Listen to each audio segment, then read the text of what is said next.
SR आदर्श उच्च माध्यमिक विद्यालय गुरुंगा तालाब जोधपुर द्वारा संचालित ऑनलाइन क्लास में आप सभी का हार्दिक स्वागत है। आज अपन एक टॉपिक डिस्कशन कर रहे हैं जिसका नाम है समांतर श्रेणी। अब देखो, बोर्ड के पॉइंट ऑफ व्यू से देखा जाए तो ये 3 नंबर का एक टॉपिक है। इनमें से एक क्वेश्चन आएगा और 3 नंबर का होगा। यहाँ से नाम से स्पष्ट है कि समांतर श्रेणी, समान मतलब इनके बीच का अंतर समान। जहां देखा जाए तो समान प्लस अंतर और श्रेणी आप जानते हो लगातार आने वाले नंबर। अब देखो, जैसे मैंने कोई अंक लिखा 2 4 6 8 10 ऐसे करते करते इंफिनिटी, तो यहाँ देखा जाए तो इन दोनों के बीच का अंतर कितना आया 2। इन दोनों के बीच का अंतर कितना आया 2। इन दोनों के बीच का अंतर कितना आया 2 और इन दोनों के बीच का अंतर कितना आया 2। स्पष्ट हो गया कि इन सभी के बीच का अंतर क्या है, समान। और ये लगातार आने वाले नंबर किसे हैं, श्रेणी के। अब यहाँ हम समांतर श्रेणी के अंदर बात करेंगे कि समांतर श्रेणी में जो पहले नंबर का पद होता है उसे क्या बोलते हैं अपन, प्रथम पद। अब ये तो प्रथम पद लिख रहे हैं हिंदी में, लेकिन इसका गणितीय रूप जब हम लिखेंगे या सूत्र के मुताबिक या गणित में जानने की कोशिश करेंगे तो प्रथम पद को हमेशा अपन क्या लिखेंगे, ए। जहां आपको इस समांतर श्रेणी के अंदर ए लिखा हुआ मिलेगा उसको अपन क्या बोलेंगे, प्रथम पद। अब आगे देखो, समांतर श्रेणी का पहला पद हो गया प्रथम पद ए। अब जो ये बीच का अंतर है उसे हम क्या बोलेंगे, सारो अंतर। और सारो अंतर को हम किससे दर्शाएंगे, 20। तो पहला क्वेश्चन यही बन गया। जैसे आपको कोई दे देगा समान श्रेणी दे देगा आपको, अब इसमें बोलेगा दी हुई समांतर श्रेणी में प्रथम पद ए का मान बताइए, तो हम पता कर लेंगे प्रथम पद ए का मान कितना हो गया, ए। अब बोल रहा है दी हुई समांतर श्रेणी में डी ज्ञात कीजिए, डी मतलब सारो अंतर। तो सारो अंतर इन दोनों के बीच का गैप कितना है, 2। इस प्रकार आगे चलता रहेगा तो डी का मान कितना हो जाएगा, 2। अब इस समांतर श्रेणी से हम लोग स्पष्ट हो गया कि पहला पद ए है और सारो अंतर डी का मान कितना हो गया, 2। अब ठीक उसी प्रकार कोई और भी अपने पास श्रेणी आएगी बहुत सारी, जैसे 5 10 15 20। ये सारी की सारी किस प्रकार की श्रेणी है, समांतर श्रेणी। क्यों समांतर श्रेणी है, क्योंकि इनके बीच का अंतर समान है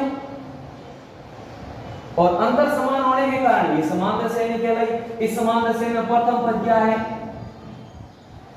5 और सारो अंतर क्या है, 5। अब सर ये ऐसे तो देखने से पता चल गया, हमें अगर सारो अंतर निकालना हो किसी भी समांतर श्रेणी का तो कैसे निकालें। तो अब देखेंगे अपन एक आगे। अब अपने पास क्वेश्चन है, एक श्रेणी दे रही 0 2 4 6 8। अब सीधा सीधा पता चल रहा है दी हुई समांतर श्रेणी में प्रथम पद कौन सा अपने पास, जिनको अपन ए लिखेंगे उसका ए बराबर क्या हो जाएगा, 0। अब प्रथम पद अपन को मिल गया a बराबर 0। सारो अंतर कैसे निकालें, यूं तो अपन दिखने में दिख रहा है, देखो कितना आ गया 2। लेकिन निकालने के लिए देखो ये कितने नंबर का पद है, पहले नंबर का, तो मैं इसको लिखूंगा a1। ये कितने नंबर का पद है, दूसरे का, तो a2। ये कितने नंबर पद है, 3 a3। ये कितने नंबर का पद है, 4 a4। यूं करते करते कितने हो सकते हैं, n पद हो सकते हैं। तो पीछे वाले को क्या लिखेंगे, an। वापस ध्यान दें, पहला पद a1, दूसरा a2, तीसरा a3, चौथा a4, पांचवा an। ऐसे करते करते पद हो गए अपने पास। अब क्या करेंगे, इसका अपन को d निकालना पड़ेगा। तो d निकालने के लिए क्या होता है, d बराबर क्या होता है, सारो अंतर होता है। सारो अंतर मतलब बीच का अंतर। जैसे देखो 1 3 5 7 9 ऐसे करके समांतर श्रेणी चलती है। सारो अंतर d का मतलब क्या हुआ, इन दोनों के बीच का अंतर, इन दोनों के बीच का अंतर, इन दोनों के बीच का अंतर। तो आप क्या कर सकते हो, 7 में से 5 घटाओ तो भी कितना आया, 2। 9 में से 7 घटाओ तो भी कितना आया, 2। 5 में से 3 घटाओ तो भी कितना आया, 2। इसका मतलब हम क्या कह सकते हैं कि पीछे वाला जो भी समांतर श्रेणी का पद है उनमें से अगले वाला घटा तो हमारे पास क्या आ गया, सारो अंतर d आ गया। जैसे a1 a2 a3 ऐसे करते करते an है। अब इस समांतर श्रेणी का अपन को सारो अंतर d निकालना, तो क्या करेंगे, a2 माइनस a1 या फिर a3 माइनस a2। अब देखो यहां ये an लास्ट का पद है, n से a कम तो an माइनस 1, अब और कम करेंगे तो an माइनस 2 और कम करेंगे तो an माइनस 3। इस प्रकार हमें समांतर श्रेणी प्राप्त हो जाएगी। अब देखो ये क्वेश्चन है हमारे पास 0 4 8 12 16। स्पष्ट है अपन को दी हुई समांतर श्रेणी अपने पास, क्यों? क्योंकि इनके बीच का अंतर क्या है? समान है। ये तो आसान क्वेश्चन है, आराम से पता चल जाता है इसके अंदर चारों अंतर d कितना आएगा। अब देखो इसके अंदर प्रथम पद बताना 0 d मतलब पीछे वाले पद में से एक पद घटाओ। अब आप बताओ किसी भी नंबर में पीछे वाले से पहले वाला घटाया कितना आया? 16 में से 12 4, 12 में से 8 4, 8 में से 4 4 और 4 में से 0 4। तो हमें किसी भी समांतर श्रेणी का सार्वत्र d और प्रथम पद a निकालना हमारे पास आ गया है। अब अपन प्रश्नावली 6.1 के अंदर सारे क्वेश्चन ऐसे ही है। पहले आपको दी हुए क्वेश्चन के अंदर पहचानना पड़ेगा इसमें सार्वत्र क्या है, तो अपन को लिख देना सार्वत्र। उसके अंदर लिखा हुआ प्रथम पद कितना, तो अपन को बता देना प्रथम पद। तो अपना यहां से एक क्वेश्चन तैयार हो गया, किसी भी समांतर श्रेणी का प्रथम पद और उसका सार्वत्र ज्ञात करना। अब देखो 5.1 का अपन का पहला क्वेश्चन क्लियर हो गया, किसी भी समांतर श्रेणी का प्रथम पद और सार्वत्र d ज्ञात करना। अपन को समांतर श्रेणी दे रखी होगी, उसमें दोनों को पहचानना है। अब जो सेकंड नंबर का क्वेश्चन आएगा उसके अंदर आपको प्रथम पद दे रखा होगा, माना प्रथम पद आपके पास 5 है और वो बोलेगा d बराबर 2। अब बोलेगा प्रथम पद 5 दे रखा है, d बराबर 2 रखा है, समांतर श्रेणी ज्ञात कीजिए। अब अपन को समांतर श्रेणी ज्ञात करनी है, तो अपन क्या करेंगे? प्रथम पद a 5 हो गया। अब अगला पद कैसे लाते हैं? जोड़ के 2, तो 5 में 2 जोड़ेंगे कितना आ गया? 7। फिर उसमें और 2 जोड़ेंगे कितना आ गया? 9। फिर उसमें 2 जोड़ेंगे क्या आ गया? 11। इस प्रकार हमारे दी हुई समांतर श्रेणी के अंदर पहला पद दे रखा है, d दे रखा, हम क्या कर सकते हैं? समांतर श्रेणी ज्ञात कर सकते हैं। क्वेश्चन नंबर दूसरा टाइप हो गया। तीसरा क्वेश्चन इसी से बनेगा। आपको 3-4 श्रेणियां दे रखी है, वो बोलेगा निम्न में से पहचानिए कौन सी समांतर श्रेणी है, तो जिसके अंदर सार्वत्र d समान आए वो क्या हो जाएगी? आपकी समांतर श्रेणी हो जाएगी। अब अपन आगे अब जैसे अपने पास ये क्वेश्चन है, इनमें मैंने जितना भी पढ़ा है आपको सारा समझ में आ गया है। इसके अंदर पहला पद a √3। अब आपको इस क्वेश्चन में करना क्या है? इस क्वेश्चन के अंदर आपको पहचानना है कि समांतर श्रेणी है या नहीं। यदि समांतर श्रेणी है तो इसको आपको क्या करना पड़ेगा? अगले 4 पद और ज्ञात करना पड़ेगा। तो दी हुई समांतर श्रेणी का प्रथम पद अपने पास क्या हो गया? a बराबर √3। अब d निकालना है, तो d मैंने निकालना बताया आपको, पीछे वाले पद में से आगे वाला पद घटा लो, √6 में से √3। अब आपको यहां ऐसे नहीं लिखना है, √6 में से √3 गए प्लस के √3, गलत हो जाएगा। आप √6 को क्या लिख सकते हो? रूट सब आपको 6 को लिखेंगे एक बार। अब जैसे ये क्वेश्चन है √3, √6, √9, √12, देखने में आपको क्या लग रहा है? समांतर श्रेणी। क्यों? 3 6 9 12 3 का अंतर है, दी समांतर श्रेणी। ऐसा नहीं है, हमें चेक करना पड़ेगा। a पहला पद कितना है? √3। d दूसरे पद में से पहला पद। अब ये भी नहीं करना कि √6 में से √3 में बीच में जो √3 नहीं, ऐसा नहीं होता। √6 का मतलब 2 गुना 3 माइनस √3, इसमें भी √3।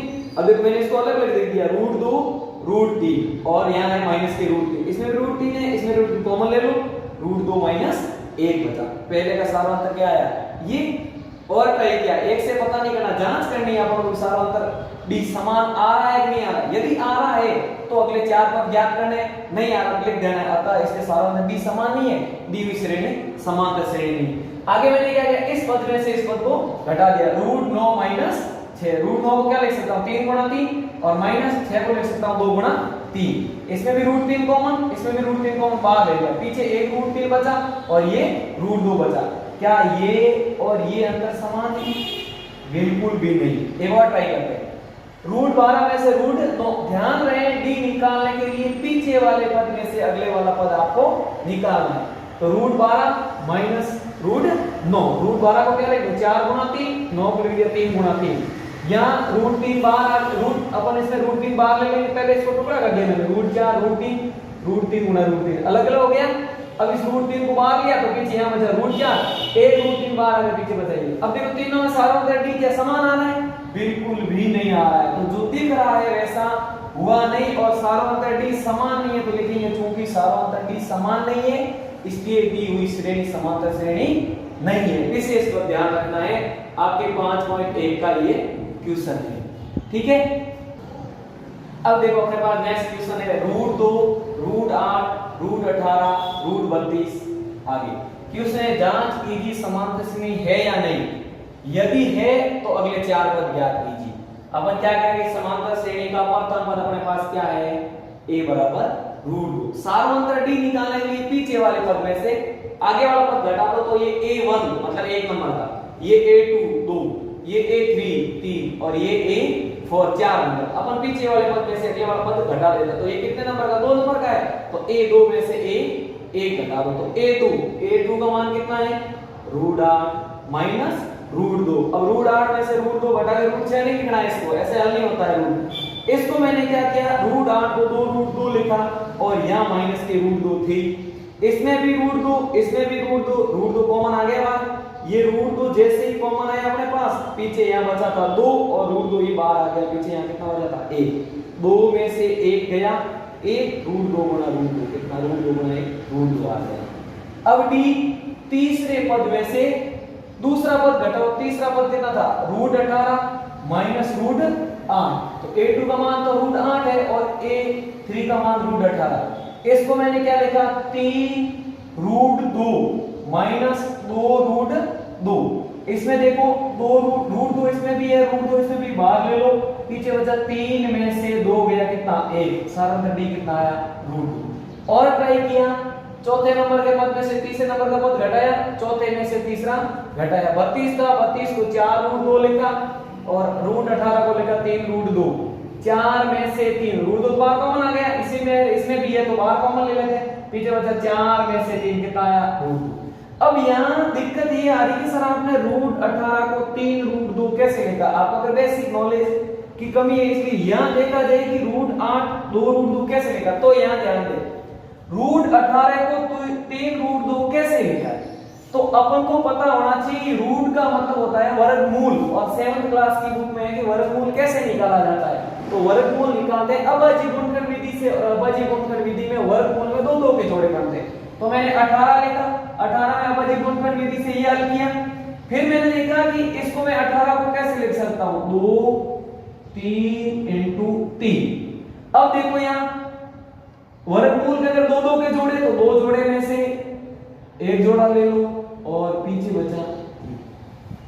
अब मैंने क्या लिखा √18 को 3 √2, इसका जोड़ा पूरा नहीं हो रहा, इसका तो जोड़ा पूरा हो रहा है इसलिए 3 आ गया, इसका जोड़ा पूरा नहीं हो रहा है, इसका जोड़ा पूरा करने के लिए आपको क्या लेना पड़ेगा 1 2 और, तो ये आधा है 2 तो इसके ऊपर क्या रहेगा वैसा का वैसा रूट। तो इस √18 ऐसे था तो इसका पूरा मान ये हो गया भाई √18 था, पहले 18 को मैंने 2 × 3 × 3 लिखा, लेकिन यहाँ हमारे पास 18 नहीं है, यहाँ कितना है √18 तो इसके ऊपर क्या लगा दिया रूट, तो सामने वाले के ऊपर भी क्या आ गया रूट, के ये तो बराबर है ना 3 × 3 9 9 2 18, इसके ऊपर भी रूट इसके ऊपर भी रूट। देखो रूट में से 2 का जोड़ा बाहर आया तो ये तो रूट में से 2 का जोड़ा बाहर आती रूट हट गया, लेकिन इसी के ऊपर अभी भी इसका जोड़ा अधूरा तो इसलिए रूट का रूट में लिख दिया। जैसे और देखो अपने पास 34 के रूट है तो 34 को मैं क्या लिख दूंगी पैसे अभाज्य गुणनखंड कर दो इसको रफ कॉपी में, ये सारा रफ में करना है आपको, तो सीधे यहां लिखना है। रफ में क्या देखो 2 का भाग दिया अपने पास कितना आ गया 17 और इसमें कितने का भाग दो 17 का दो तो कितना आ गया हमारे पास 1। अब हमारे पास 2 के जोड़े बढ़ रहे हैं, अब देखो 34 है तो इसका 2 का नहीं बन रहा है ना, तो ये √34 का अपन क्या लिख रहेंगे √34 ही लिखेंगे। अब √32 है हमारे पास, माना ये √32 है तो अपन क्या करेंगे पहले 32 के अभाज्य गुणनखंड करेंगे। हां बोलो। अब √32 है, √32 को अपन क्या लिखेंगे 32 के पहले अभाज्य गुणनखंड कर, 2 का भाग दिया 16, 2 का भाग दिया 8, 2 का दिया 4, 2 का ये हो गया। अब √32 का मतलब कितना कि 2 × 2 × 2 × 2 और इनका जोड़ा कंप्लीट हो गया। तो अब देखो ये रूट है इसके ऊपर भी क्या लगा दो रूट। अब देखो √32 तो दो दो के जोड़े में से एक जोड़ा बाहर, दो दो के जोड़े में से एक जोड़ा बाहर, इसका कोई जोड़ा नहीं, इसको आप रूट का रूट लिख दो, 2 × 2 4, पीछे बन जाएगा 2, तो 32 को क्या लिख गया 4 × 2। आपके पास यहाँ मैंने किया होगा 32 को 4 × 2 कैसे लिखा, तो अपन को पता चल गया इसमें सार्वंतर समान आ रहा है, इसका मतलब हमें क्या मिल रहा है, सार्वंतर समान मिल रहा है। तो पहला क्वेश्चन हल हो गया, ये समांतर श्रेणी है। हाँ, तो ये प्रथम पद अपने पास √2 है, सार्वंतर t है, अपने पास √2। अगले 4 पद ज्ञात करने तो आपको क्या करना पड़ेगा, इसके अंदर √32 के अंदर प्लस के √2 करो, और आगे जो भी आंसर आए उसके अंदर प्लस 2 √2 करो, उसके अंदर प्लस √2 करो, प्लस √2 करो, इस प्रकार हमें क्या मिलेगी, एक समांतर श्रेणी। अब आपको क्या करना है, प्रश्नावली 5.1 उसके सारे क्वेश्चन आपको हल करने हैं, और जो भी क्वेश्चन आपके समस्या है उसको आप पूछ सकते हो, और एक एक क्वेश्चन आपको हल करना है, रफ कॉपी के अंदर सारा मिलाना है लाइन से, जैसे अपन क्लास में काम करते हैं।